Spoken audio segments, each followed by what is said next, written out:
की बोलो राधारमण लाल की निताई गौर प्रेमानंदे हरि हरि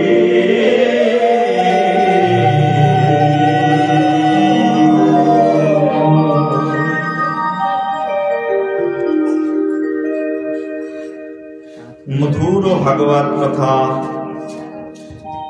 श्रवणेर जन्य आमरा आजके এই শ্রীমন্দির অঙ্গনে বসেছি। মধুর মধুর কথা, শ্রী ভাগবতের কথা, যে কথা শ্রবণে জীবের অনন্ত জন্মের ক্লেশ দূরীভূত হয়ে যায়, যে কথা শ্রবণে জীবের বহু বহু জন্মের পাপ রাশি দূরীভূত হয়ে যায়, সেই অমৃতময় কথার লহরী শ্রবণে আমরা এখানে বসেছি। সবাই একবার বলো রাধে রাধে, প্রেম সে বলো রাধে রাধে। সবাই একবার হাতে তালি দিয়ে কীর্তন করে আমার সঙ্গে সঙ্গে জয় গোবিন্দ জয় গোপাল,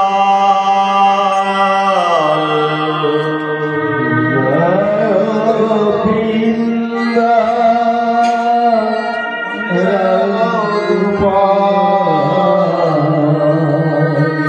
কেশব মাধব দীন দয়াল, কেশব মাধব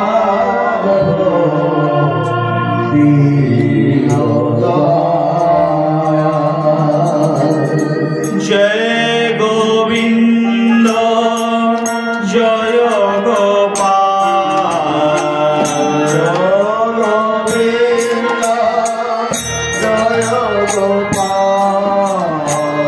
কেশব মাধব দীন দয়াল, কেশব মাধব দীন দয়াল। শ্যাম সুন্দর কানয়া লাল,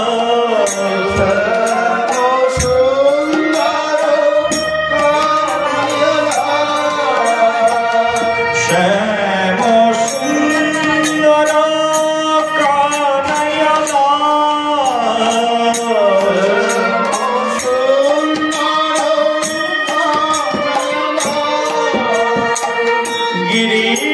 গিরিবরধারী নন্দ দুলাল, গিরিবরধারী নন্দ দুলাল। জয় গোবিন্দ জয় গোপাল, গোবিন্দ কেশব মাধব দীন দয়াল,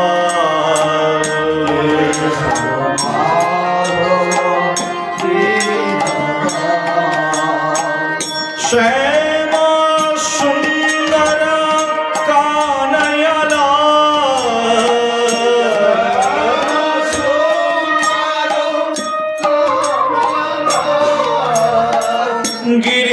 গিরিবরধারী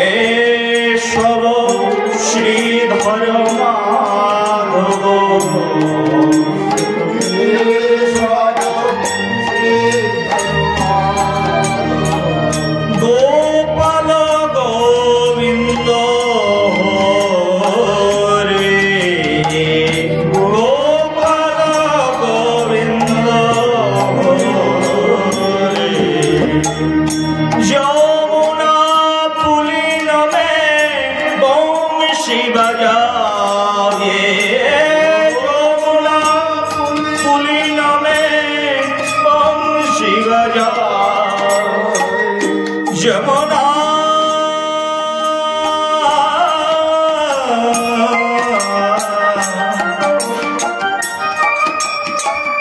যমুনা পুলিন মে বংশী বাজায়ে যমুনা পুলিন মে বংশী বাজায়ে নটবর বেশ ধরে নটবর বেশ ধরে জয় গোবিন্দ জয় গোপাল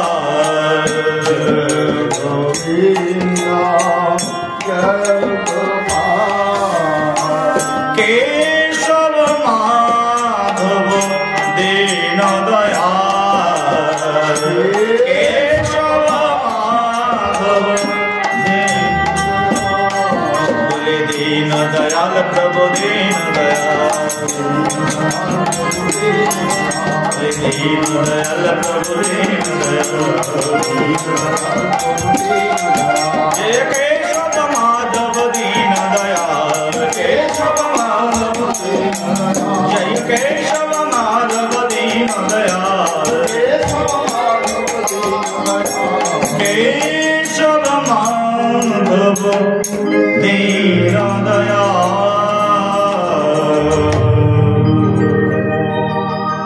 बोलो दीन दयाल भगवान की बोलो राधा रमन प्रभु की बोलो नवद्वीप धाम की जय जय वृंदावन धाम के बोलो वृंदावन बिहारी लाल की निताय गौर प्रेमानंदे हरे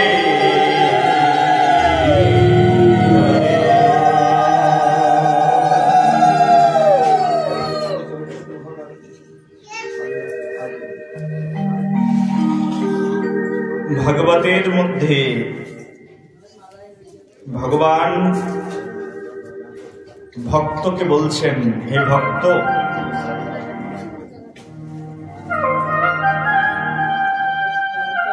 তুমি আমার অত্যন্ত প্রিয়, অতীব প্রিয়।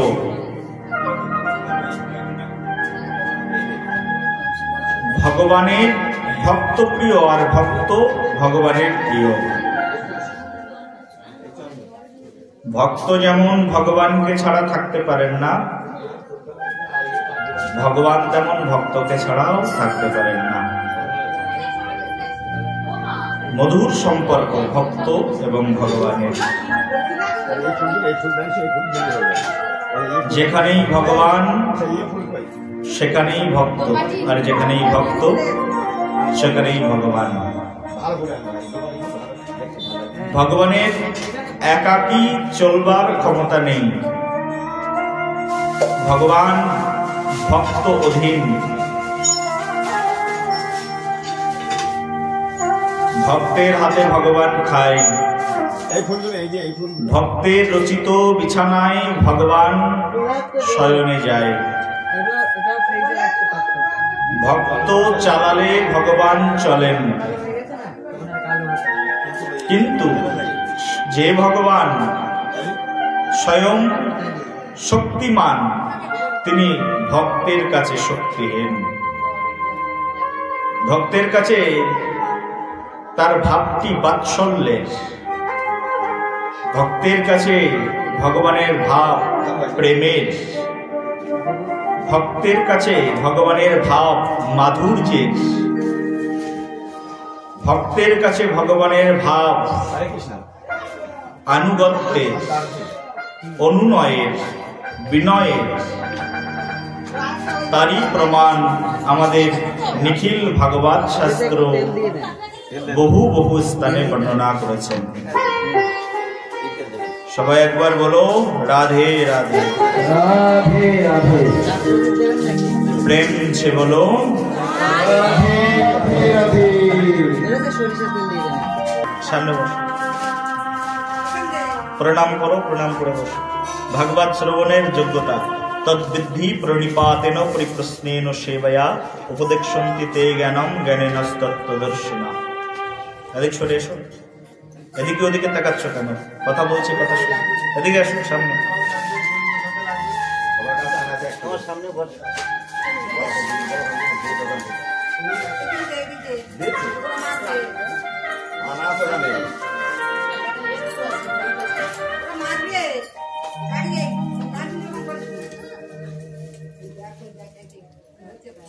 দেখো বাবা, মায়েরা ভালো করে শুনো। তোমাদের এখানে দেখলাম সামনের দিকে গিয়ে অনেক জমি, একর একর জমি পড়ে রয়েছে, সেখানে অনেক ধান, চাল, ফুল ইত্যাদি হয়েছে। জমিটা যদি ক্ষেত্র যদি পরিষ্কার না থাকে, জমিটা যদি পরিষ্কার না থাকে, জমিতে তুমি যতই ধানের চারা রোপণ করো না কেন, ধান গাছ হবে? হবে না তো? ভাগবতটাও হচ্ছে সেই অমৃতময় বীজ। ক্ষেত্র না থাকলে ভাগবত বীজ কোথায় রোপণ করা যায়? সেই জন্য আগে ক্ষেত্র প্রয়োজন। উপযুক্ত ক্ষেত্রে উপযুক্ত বস্তু দান করতে হয়। সেজন্য ভাগবত শ্রবণের জন্য প্রথম যোগ্যতা, যেখানে ভাগবত হচ্ছে ভাগবত এবং ভগবানের মধ্যে কোনো পার্থক্য নেই। ভাগবতের সামনে এসে বসতে হয় প্রণাম করে, তদ্বিদ্ধি প্রণিপাতেন। প্রথম যোগ্যতা হচ্ছে ভাগবত শ্রবণের প্রণাম। প্রণাম করে শ্রদ্ধাযুক্ত হৃদয়ে বসতে হয়। ভাগবত অভিনিবেশন পূর্বক, তারপরে শ্রী গুরুদেবের সেবার মাধ্যম দিয়ে প্রশ্ন জিজ্ঞাসা করে ভাগবত তত্ত্বকে জানার চেষ্টা করতে হয়।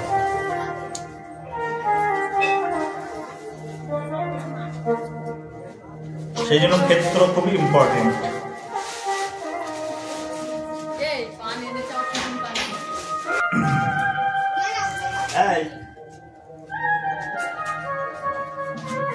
দেখো, ভাগবতে উদ্দেশ্যই হচ্ছে জগৎজীবকে মোহ থেকে মুক্ত করা, এই মায়ার সংসার থেকে মুক্ত করবার জন্য ভগবান এই ভাগবতকে জগতের মাঝখানে প্রদান করেছেন। এই যে আমরা শুনি ভাগবত পাঠ করো, ভাগবত পাঠ হচ্ছে, ভাগবত পাঠ শ্রবণ করতে যাও, এই ভাগবতের উদ্দেশ্যই হচ্ছে অজ্ঞানরূপী মোহ অন্ধকার থেকে জীবকে মুক্ত করে আলোর পথে নিয়ে আসা। সেই জন্য ভাগবত শ্রবণ করলে অজ্ঞানময় জীব জ্ঞানময় হয়ে ওঠে। বলো রাধে রাধে। রাধে রাধে। প্রেম সে বলো রাধে রাধে। ভাগবত কথা শ্রবণ করলে, এই যে বসছো শুনতে, শ্রবণ করলে কি হয়? বলে যার শ্রী নেই তার শ্রী বৃদ্ধি পায়। বুঝেছো আমার কথা? শ্রী নেই যার, যার সৌন্দর্য নেই, যার ঘরের লক্ষ্মী চলে গেছে, ঘরে আবার ফিরে আসে। প্রেম সে বলো। সেই জন্য ভাগবত শ্রবণ করলে কি বৃদ্ধি পায়? শ্রী। ভাগবত শ্রবণ করলে যশ বৃদ্ধি পায়।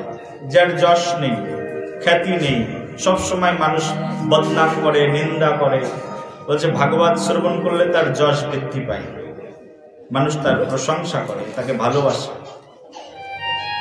যে কখনো কোনো দিনের জন্য ভালোবাসা পায়নি, ভালোবাসা বঞ্চিত, এই ভাগবত কথা যদি শ্রদ্ধা নিয়ে শ্রবণ করে, অন্যের ভালোবাসার যোগ্যতা সে লাভ করে। আর একবার বলো ভাগবতের অনেক মহিমা। যার সারা জীবনে দুঃখ ছাড়া কোনোদিন সুখ পায়নি, সারা জীবন দুঃখ, ভাগবত শ্রবণ করলে তার সেই দুঃখ দূর হয়ে যায়। বলো রাধে রাধে। শুনলেই বলতে হবে রাধে রাধে।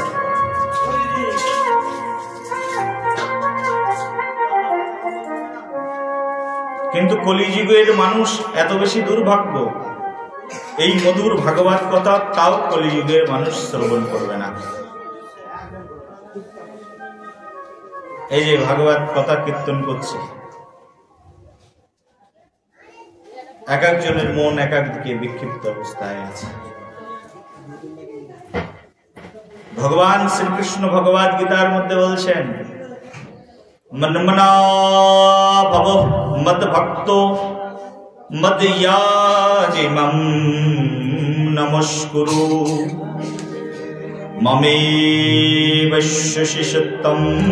তে প্রতিজানে প্রিয় ইয়সিমে। ভগবান ভগবদ গীতার মধ্যে বলছেন, মন্মনা ভব মদ ভক্ত, আমার মনের মতো ভক্ত হয়ে যাও। মজ্জাজি, আমার পূজা করো, আমার অর্চন করো। মজ্জাজি মাম নমস্কার, আমাকে নমস্কার করো। ভগবান চেয়ে নিচ্ছেন, কারণ মানুষ এত বেশি পাষণ্ড হবে যে মানুষ ভগবানকে প্রণাম করার কথা ভুলে যাবে। সচিন টেন্ডুলকারের ছবি লাগিয়ে প্রণাম করবে, অমিতাভ বচ্চনের ছবিতে ধূপধুনো দেখাবে, কিন্তু ভগবানকে প্রণাম করার কথা ভুলে যায়। একবার বলো রাধে রাধে। ভগবান সেই জন্য ভগবদ গীতাতে 18 অধ্যায় তার মধ্যে 65 নম্বর শ্লোকে এই বাণী জগজ্জীবকে শ্রবণ করালেন। মামেই বিশ্বাসী সত্যম তে প্রতিজনেতি অবশ্যই। শোনো, কেউ যদি আমাকে প্রণাম করে, আমাকে নমস্কার করে, আমার পূজা করে, আমি প্রতিজ্ঞা করছি তার সকল দায়িত্ব আমি নিয়ে আমার পরম ধামে তাকে নিয়ে যাব। প্রেম সে বলো রাধে রাধে। ভগবানের কাছে যেতে চাও, বেশি কিছু দরকার নেই। কি করবে? একটু প্রণাম নমস্কার। ভগবান কত অল্পতে সন্তুষ্ট। তুমি তোমার স্বামীকে এত অল্পতে সন্তুষ্ট করতে পারবে না, পারবে? হ্যাঁ, তোমার স্বামীকে একটা নমস্কার দিলে সন্তুষ্ট হয়ে যাবে? তোমার শাশুড়িকে সন্তুষ্ট করতে পারবে না। তোমার ছেলে মেয়েকে লাখ লাখ টাকা খরচ করে লেখাপড়া শিখিয়ে শহরে রেখেও সন্তুষ্ট করতে পারবে না। তোমার ছেলে তোমার মেয়ে বলবে, আমার অমুক বান্ধবী মার্সেন্ডিজ গাড়ি চড়ে ঘুরে বেড়াতো, আর তোমরা আমাকে এত অল্প টাকা পাঠিয়েছো, একটা বাইক পর্যন্ত কিনতে পারিনি। কোনোদিন তাদেরকে সন্তুষ্ট করতে পারবে না, ছেলে মেয়েদেরকে সন্তুষ্ট করতে পারবে না, স্বামী সন্তানকে সন্তুষ্ট করতে পারবে না, এই পৃথিবীর কাউকে সন্তুষ্ট করতে পারবে না কোনো কিছু দিয়ে। কিন্তু ভগবান এত অল্পতে সন্তুষ্ট, তাও আমরা ভগবানের কাছে যাই। ভগবান বলছে, আমাকে একটু নমস্কার করো। একটি নমস্কারে প্রভু, একটি নমস্কারে আমার সকল দেহ লুটিয়ে পড়ুক তোমার সংসারে। বিশ্বকবি রবীন্দ্রনাথ ঠাকুর বলেছিলেন, হে প্রভু একটি নমস্কারে, প্রভু একটি নমস্কারে আমার সকল দেহ লুটিয়ে পড়ুক তোমার সংসারে। তোমার সংসারে আমার সমস্ত দেহ যেন লুটিয়ে পড়ে একটা নমস্কারে। নমস্কারের এরকম মহিমা।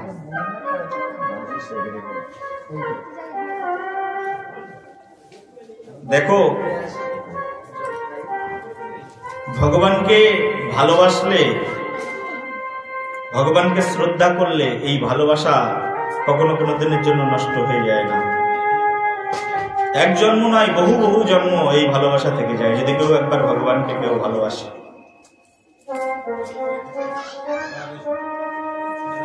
ভগবানকে একটা ফল দিলে সন্তুষ্ট। ভগবান ভগবদ গীতার মধ্যেই বলছেন, পত্রাম পুষ্পাম ফলাম ত্বম ইয়া মে ভক্তো প্রয়োচ্যতি ভগবান বলছেন আমাকে কি দেবে? বলছেন পত্রম, পাতা দাও, তুলসীর পাতা। পত্রম বলছেন পুষ্পম, ফুল দাও। এই যে ফুল কিনতে হয় না তো, তোমাদের এখানে গাছেই পাওয়া যায় ফুলগুলো, তাই না? একটা ফুল ভগবানের চরণে চড়িয়ে দাও, ওম গোবিন্দায় নমঃ দিয়ে দাও। আর কিছু বলার দরকার নেই। মন্ত্র জানো না, বলার দরকার নেই কিছু। হে গোবিন্দ, তোমার চরণে পুষ্পার্পণ করছি, এই পুষ্পাঞ্জলি। পত্র, একটা তুলসীর পাতা ভগবানকে দাও, সন্তুষ্ট। পত্রম পুষ্পম ফলম ত্বম, ত্বম জল, ভগবানকে একটু জল দিয়ে দাও।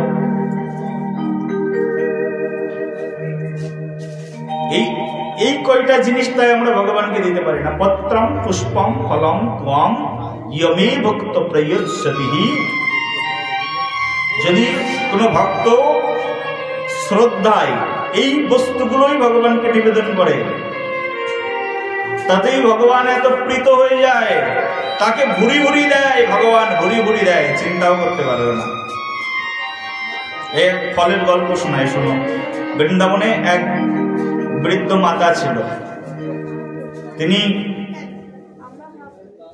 শুনেছিলেন যে প্রভু স্বয়ং ব্রহ্মাণ্ডনাথ পৃথিবীতে অবতীর্ণ হয়েছে। তাকে দর্শনের জন্য হৃদয়ের মধ্যে উৎকণ্ঠা হয়েছিল এই বৃদ্ধ মাতার। কবে দর্শন পাবো? শুনেছি পূর্ণ ব্রহ্ম পৃথিবীতে এসেছেন, কবে তার দর্শন পাবো? মাতা কেউ ছিল না দুকুলে, তার মাথায় করে ঝুড়ি নিয়ে তার মধ্যে ফল নিয়ে নগরে নগরে বিক্রি করতেন। একদিন কৃষ্ণানুসন্ধানে ফলৌলি মাতা ফল নিয়ে নন্দ ভবনের সামনে এসেছেন। নন্দ মহারাজের বাড়ি, নন্দ ভবনের সামনে এসে সেই ফলৌলি মাতা বলছেন, ফল নেবে গো, ফল নেবে।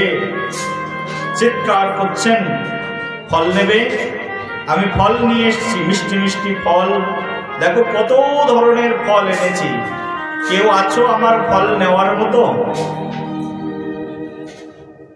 ভগবান তখন একেবারে ছোট, নন্দ ভবনে একেবারে সবে হাঁটতে শিখেছেন। ছোট ছোট পা, ছোট ছোট হাত। ভগবান ছুটে আসলেন ফল নেওয়ার জন্য।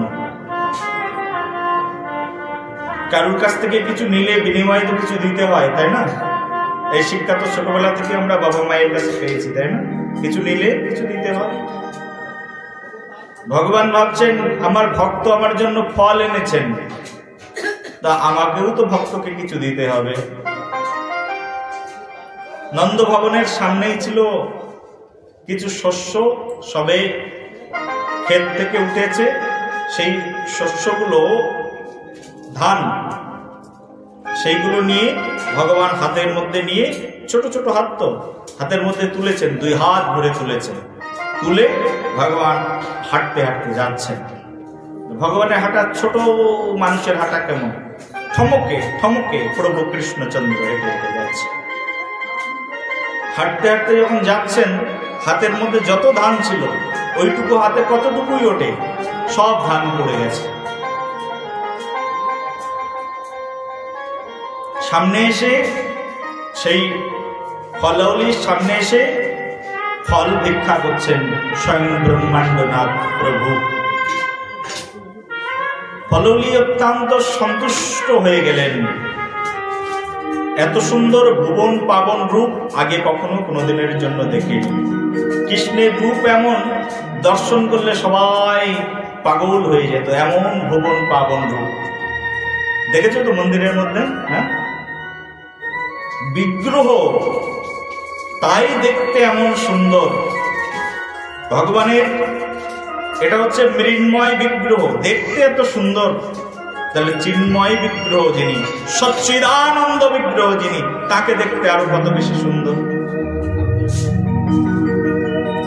মন্দিরের মধ্যে ভগবানকে দেখলেই ঘন্টার পর ঘন্টা চলে যায়, শুধু দেখতে ইচ্ছা করে, হ্যাঁ কি না বলো?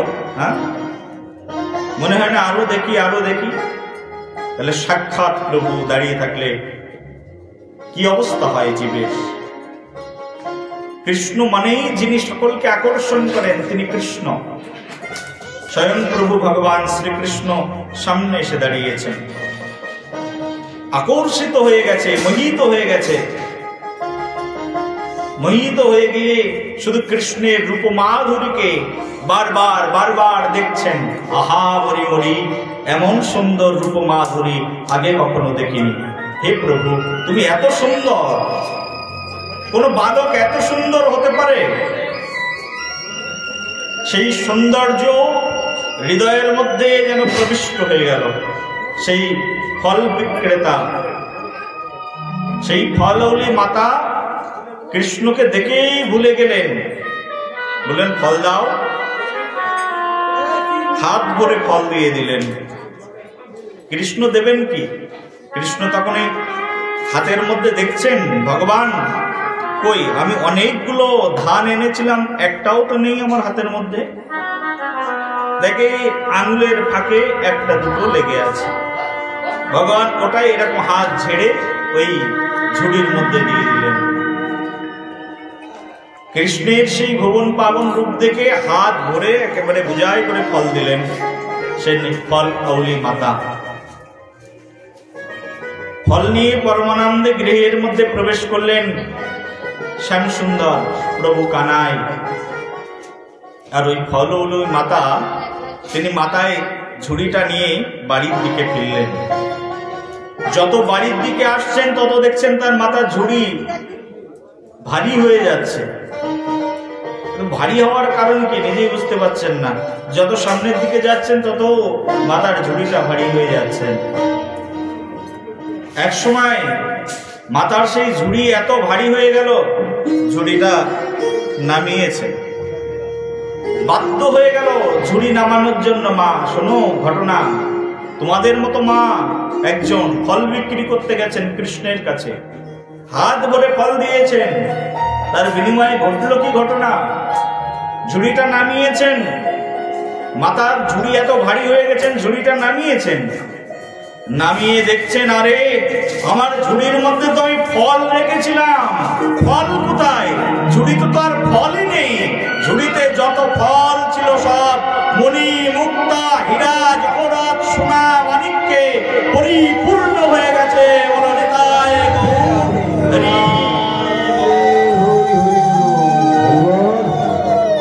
ছিল তো ঝুড়ির মধ্যে ফল, দেখছে কই আবার ঝুড়ির মধ্যে তো আর কোনো ফল নেই। ওই যে ভগবানকে দিলে সে কখনো কোনো দিনের জন্য ঠকে না, তার কখনো কোনো দিনের জন্য লজ্জায় না। ভগবানকে দুহাত ভরে ফল দিয়েছে, আর ঝুড়ি ভর্তি মণি মুক্তা হীরা মানিক্যে পরিপূর্ণ হয়ে গেছে। দেখেছো তো এই জগতে এমন দয়াল কেউ হবে? হ্যাঁ, হাত ভর্তি করে ফল দেওয়ার বিনিময়ে কি হলো? আমাদের এই বিশ্বকবি রবীন্দ্রনাথ ঠাকুর এই প্রসঙ্গে কলম চালালেন। বিশ্বকবি রবীন্দ্রনাথ ঠাকুর লিখছেন, দিলেম যা রাজ ভিখারি রে, তা স্বর্ণ হয়ে এলো ফিরে, তখন আমি কাঁদি দুইটি নয়ন নিড়ে, দিলেম না কেন আমার সকল শূন্য করে, এইটুকু দিলাম আমি। আমার ঝুড়িতে যত ফল আছে সব যদি দিয়ে দিতাম, ওই হাত ভর্তি করে ফল দিয়ে যদি এত মণি মুক্তা হীরা পেয়ে যায়, আর সর্বস্ব উজাড় করে দিলে আর নাকি পেতাম আমি কৃষ্ণের কাছ থেকে। কবিগুরু তাই খুব মরমী আখড়ে তিনি এই স্পন্দনকে হৃদয়ের মধ্যে নিয়ে লিখলেন, দিলেন যা রাজ ভিখারি রে। ভগবান আজ রাজা, রাজা হয়ে ভিক্ষা করছেন, দাও আমাকে। বুঝলে কিনা? এই জগতে সবকিছু তো তারই দান, তিনি ছাড়া কে দিতে পারেন? ফল মূল সবকিছু তো তার কৃপায় হয়েছে। সেই অখিল বিশ্ব ব্রহ্মাণ্ডের রাজা হাত পেতে বলছেন দাও। দিলেম যা রাজ ভিখারি রে, রাজ ভিখারিকে যা দিলাম স্বর্ণ হয়ে এলো ফিরে, সব সোনা হয়ে আমার কাছে ফিরে আসলো। তখন আমি ভাবি দুইটি নয়ন নেড়ে, দিলেম না কেন আমার সকল শূন্য করে। যদি সব কিছু শূন্য করে দিয়ে দিতাম তাহলে আর কত কিছু না জীবনে পেতাম। দেখো ভগবানকে দিয়ে কেউ কখনো ঠকে? হ্যাঁ, কত অল্পে সন্তুষ্ট ভগবান। একটুখানি ফলের বিনিময়ে তিনি কি না দিতে পারেন। তোমার স্বামীর কাছে একটা সোনার চেন চাওয়ার জন্য, করার জন্য কতবার বলতে হয়? একটা কানের দুল গড়ার জন্য কতবার বলতে হয়? তারপরে গিয়ে কোন বছরে কবে দেবে ঠিক নেই। কিন্তু ভগবান একটু পত্রাম পুষ্পম ফলম তুয়াম, একটু ফল ফুল পত্র দিয়ে দিলে সন্তুষ্ট, সব দিয়ে দেয়। ভগবানের কাছে কোনো কৃপণতা নেই, কিন্তু ভালোবাসতেই তো জানি না। ভালোবাসবো কি করে? ভালোবাসতেই জানি। এই জীব যদি ভগবানকে ভালো না বাসে, ভগবানের চরণে যদি আত্মসমর্পণ না করে, ভগবান তাতেই অত্যন্ত দুঃখিত হয়ে যায়। ভগবানের এই জগতে কোনো দুঃখ নেই, কোনো কিছু প্রাপ্তিরও নেই, কিন্তু তিনি ভক্তের প্রেমের বড় ভোখা। ভগবানের কি অভাব আছে কোনো কিছু? কি দিয়ে ভগবানকে সন্তুষ্ট করবে? ভগবানকে সন্তুষ্ট করবার জন্য শুধু এই যে ভক্তি প্রয়োজন। ভক্তমাম অভিজানাতি জপনং যস্মিন তত্ত্বতঃ। ভগবানকে সন্তুষ্ট করবার জন্য শুধু ভক্তি দরকার। ভগবান ভগবদ গীতার মধ্যে সেই জন্য বলছেন, মন্মনা ভব মদ ভক্ত মদ্যাজি মাম নমস্কুরু মমেব শশিষতাম তে প্রতীয়ানি প্রিয়সী মে। এই জন্যই ভগবান বলছেন আমার ভক্ত হয়ে যাও। ভগবান আর কিছু চাই না, বলছেন আমার ভক্ত হয়ে যাও, আমার মনের মতো ভক্ত হয়ে যাও। খুঁটিনাটি পরিহার করো, আমার মনের মতো ভক্ত হয়ে যাও। খুঁটিনাটি পরিহারি একান্ত হইয়া হরিনাম জপ করো। ভগবানের ভক্ত হলে ভগবান তার জন্য কি না করেন। ধ্রুব মহারাজ বঞ্চিত ছিলেন, গৃহ থেকে বঞ্চিত হয়েছিলেন।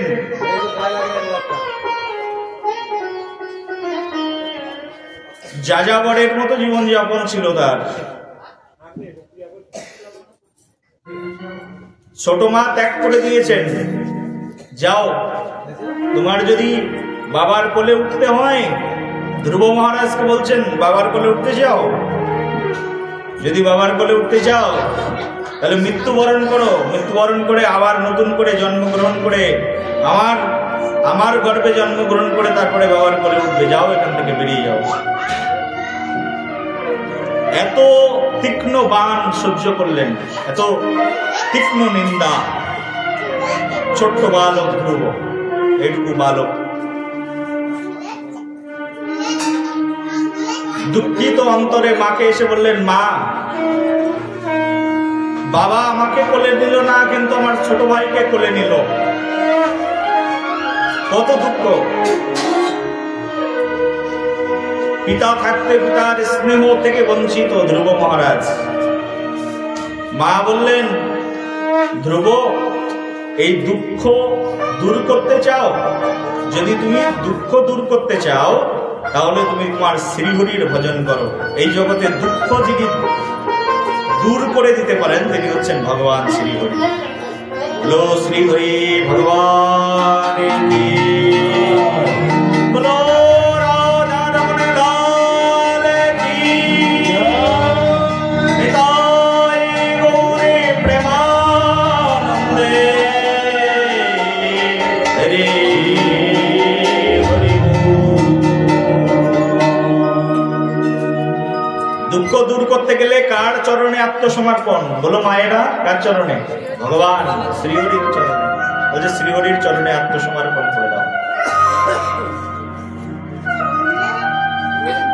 ধ্রুব মহারাজ শৈশবেই মায়ের কাছ থেকে শিক্ষা পেয়েছিলেন। মায়ের কাছ থেকে শিক্ষা পেয়ে জঙ্গলে বেরিয়ে গেলেন শ্রীহরির অন্বেষণে। যাকে দেখতেন তাকেই জিজ্ঞাসা করতেন, আমার শ্রীহরি কেমন, তোমরা দেখেছো কখনো? এমনকি বনের বাঘকে জড়িয়ে ধরেও বলতো, শ্রীহরিকে দেখেছো? শ্রীহরি এমন সরলতা, সরল শিশুর প্রেমে বনের হিংস্র পশুগুলো পর্যন্ত সরলতার কারণে প্রেম পেয়ে গেল। এইরকম ছিল ধ্রুব মহারাজের সরলতা। বন্য পশুরা, হিংস্র পশুরা, সাপাত সংকল জন্তুরা নরমাংস আহার করার বদলে বন্ধুত্ব প্রতিস্থাপন করে নিল। ধ্রুব মহারাজের ভক্তি ছিল এরকম সরল ভক্তি। এই যে আমি একটু দুপুরের দিকে এই রাস্তার দিকে হাঁটছিলাম, ছোট ছোট সব বাচ্চা ছেলে মেয়েগুলো ছিল। ও আইসক্রিমের দোকান থেকে আইসক্রিম খাইয়ে দিয়েছে, তাতেই ফ্যান্স হয়ে গেছে, পিছন পিছন চলে এসছে, আসলো না সব এখানে বসলো। এই হচ্ছে সরলতা।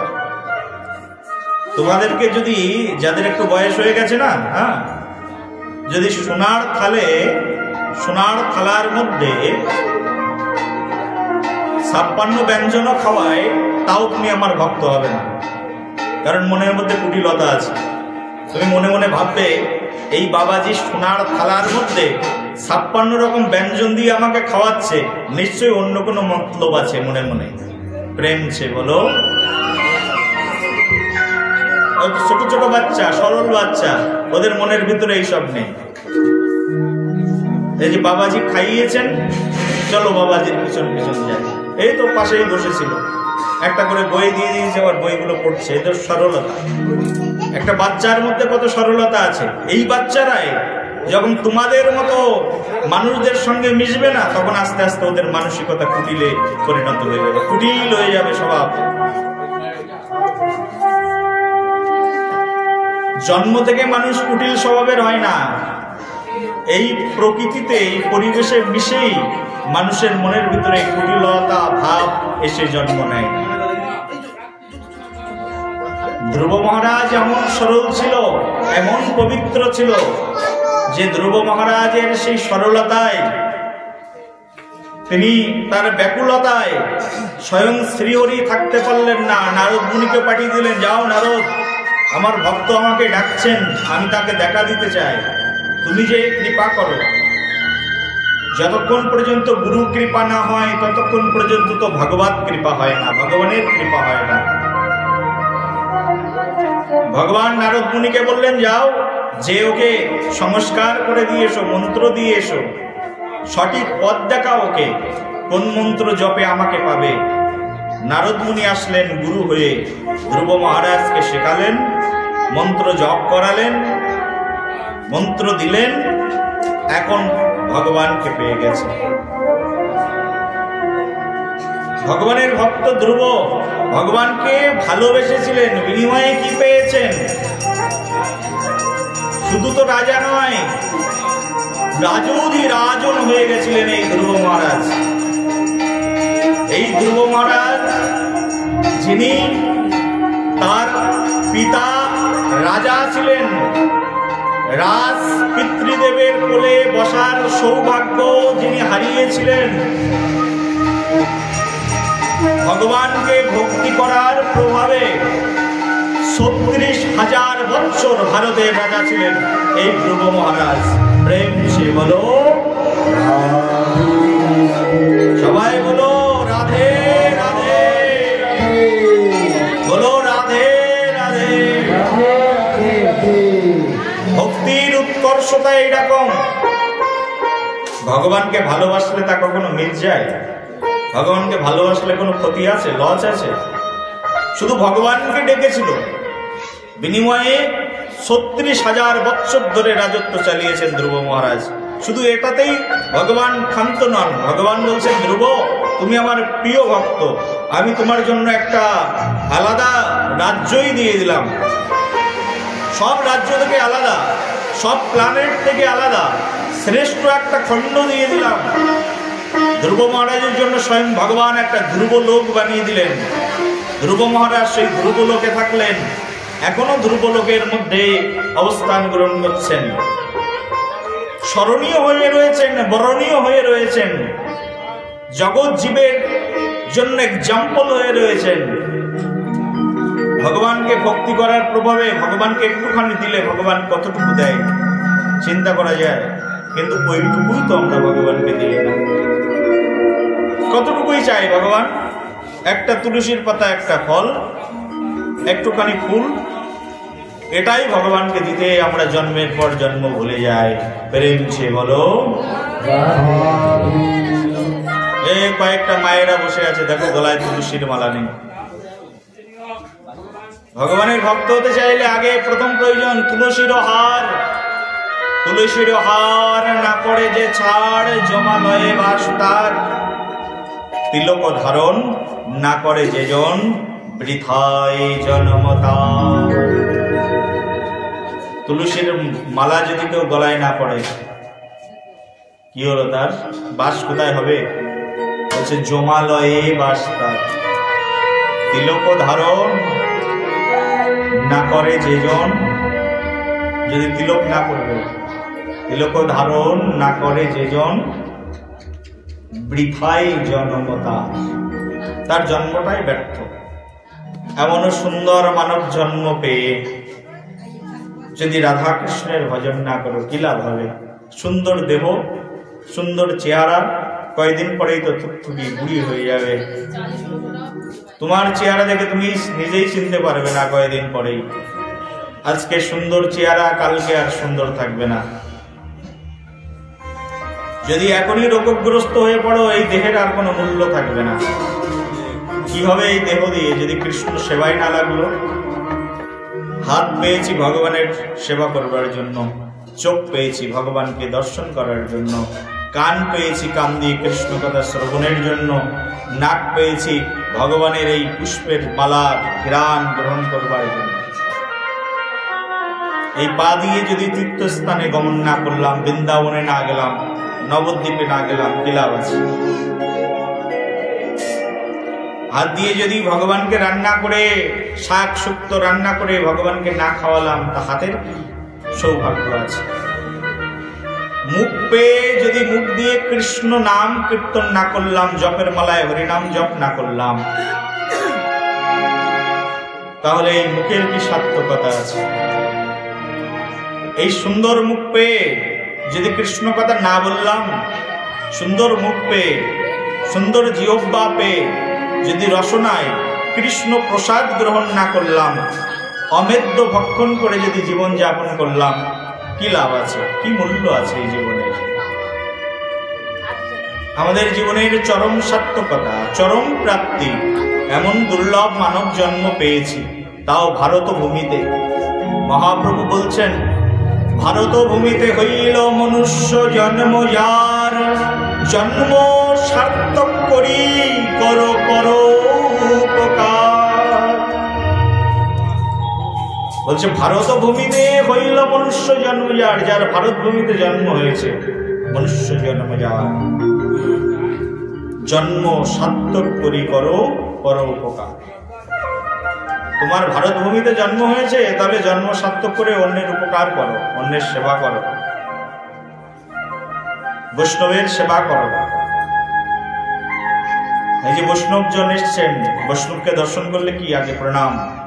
বৈষ্ণব দেখিয়া যেবা নানো আইবে মাথা, যাগ যজ্ঞ পূজা পার্বণ সবই হবে বৃথা। থাকবে কোনো কাজ হবে? কৃষ্ণ বৈষ্ণবের নিকটে কৃতাঞ্জলি ফুটে গলে বস্ত্র দিয়ে দাঁড়াও, হে বৈষ্ণব ঠাকুর কৃপা করো আমাকে। বৈষ্ণবের সেবা করো।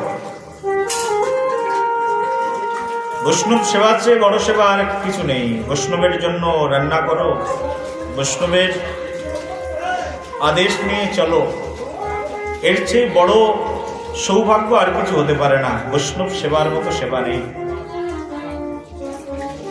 ভগবানের সেবা ভগবান যত সন্তুষ্ট হয় তার চেয়ে বেশি সন্তুষ্ট হয় বৈষ্ণব সেবায়। কারণ বৈষ্ণব হৃদয়ে সদা গোবিন্দ বিশ্রাম, আমার গোবিন্দ কহেন মম বৈষ্ণব পরাণ।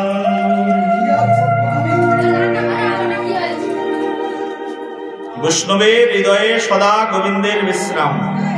অল টাইম ভগবান কার হৃদয়ের মধ্যে বসে আছে? বলছে বৈষ্ণব হৃদয়ে। বৈষ্ণব হৃদয়ে সদা গোবিন্দের বিশ্রাম। গোবিন্দ সেখানে বিশ্রাম করেন। গোবিন্দ কহেন মম বৈষ্ণব পরাণ। গোবিন্দ বলছেন আমার পরাণ হচ্ছে বৈষ্ণব, বৈষ্ণব ছাড়া আমি থাকতেই পারি না। সেই জন্য ভগবানের ভক্ত হতে চাও, আগে বৈষ্ণবের কাছে যাও, বৈষ্ণবের সেবা করো। বৈষ্ণব যদি কৃপা করেন, বলছে বৈষ্ণব কৃপাতে তবে কৃষ্ণ কৃপা সম্ভব, না হলে অনন্ত জন্ম চলে যাবে, কৃষ্ণের কৃপা পাবে না। যতক্ষণ পর্যন্ত বৈষ্ণব তোমাকে আপন না করে নেবেন, যতক্ষণ পর্যন্ত বৈষ্ণব তোমাকে নিজজন মনে না করবেন, ততক্ষণ পর্যন্ত তুমি যতই কৃপার চেষ্টা করো না কেন, কখনো কোনোদিনের জন্য কৃপা ভাজন হতে পারে না। সেই জন্য বৈষ্ণব, সাধুগুরু বৈষ্ণব দেখলে হাত জোর করে সম্মুখে গিয়ে দাঁড়াতে হয়। হে বৈষ্ণব ঠাকুর, আমাকে কিছু না কিছু সেবা দিন, আপনার সেবার সঙ্গে যুক্ত করে দিন। এইভাবে বৈষ্ণব সেবা করতে করতে হৃদয়ের মধ্যে কলুষতা দূর হয়ে যায়। এই যে আশ্রম, আশ্রমে ঝাড়ু লাগাও, পরিষ্কার করো। চেত দর্পণ মার্জনম ভব মহাদবগ্নি নির্বাপনম শ্রেয়া কৈরব চন্দ্রিকা বিতরণম বিদ্যাবধূ জীবনম। ঝাড়ু লাগাও, কি হবে? বলছে চেত দর্পণ মার্জনম, চিত্ত মার্জিত হয়ে যাবে, হৃদয় মার্জিত হয়ে যাবে। ঝাড়ু লাগালে যেমন বাইরের নোংরা পরিষ্কার হয়, আশ্রমে ঝাড়ু লাগালে নিজের হৃদয়ের নোংরাটাও পরিষ্কার হয়ে যায়। সেই জন্য ঝাড়ু লাগানো সবচেয়ে বড় সেবা, ঝাড়ু দেওয়া। ইচ্ছা করলে সবাই ঝাড়ুদার হতে পারে না। ভগবানের ঝাড়ুদার হওয়ার জন্য অনেক অনেক জন্মের সৌভাগ্য প্রয়োজন। ঘরের মধ্যে তো সবাই ঝাড়ু লাগায় নিজের সংসারকে পরিষ্কার করবার জন্য। বলি সংসারকে পরিষ্কার করবার জন্য ঝাড়ু লাগাচ্ছ, কিন্তু হৃদয় পরিষ্কার করবার জন্য ঝাড়ু লাগাও কি? ঘরের মধ্যে তো ঝাড়ু লাগাচ্ছ সংসারকে পরিষ্কার রাখবার জন্য, কিন্তু হৃদয়টাকে পরিষ্কার না করলে কি হবে? অনন্ত জন্মের নোংরা পড়ে রয়েছে হৃদয়ের মধ্যে। হৃদয় তো পরিষ্কার করতে হবে, মন তো পরিষ্কার করতে হবে। এই জন্য মন পরিষ্কার করবার জন্য প্রতিদিন ভগবানের সেবা করা প্রয়োজন। নিত্যম ভগবত সেবয়া ভগবতের উত্তম শ্লোকে ভক্তির ভবতি নষ্টকি। প্রতিদিন ভাগবত শ্রবণ করতে হবে। এরকম ভাগবত শ্রবণ করে করে হৃদয়ের মধ্যে যোগ্যতা হবে। ভাগবত শ্রবণ, ভাগবত শ্রবণের মতো এমন গুরুত্বপূর্ণ সেবা আর কিছু নেই। সেই জন্য ভাগবত শ্রবণ করো, জীবনকে কৃষ্ণ ভাবনাময় করো।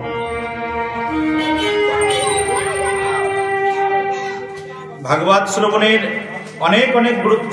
যারা ভাগবত শ্রবণ করে না তারা তো ভক্তি সম্পর্কে কিছু জানেই না। জানতে পারে কেউ? হ্যাঁ, ভাগবত শ্রবণ এই জন্যই করা প্রয়োজন। এই যে আশ্রমের মধ্যে ভাগবত হচ্ছে, রাস্তা দিয়ে কয়েকজনকে বললাম চলো ওখানে, বলছে কানে শুনতে পাচ্ছি তো। এক মা আমাকে শুনিয়ে দিলেন, কানে তো শুনতেই পাচ্ছি, তার মানে যাওয়ার দরকার নেই। হ্যাঁ, কেন? বলছি যেখানে ভাগবত হচ্ছে সেখানে যেতে হয়, যে সেখানে প্রণাম করে বসতে হয়, কৃপা তো তবেই পাবে। ফুলের গন্ধ চাও, যদি ফুলের বাগানের মধ্যে না যাও তা ফুলের গন্ধ কি ভেসে ভেসে তোমার বাড়িতে আসবে?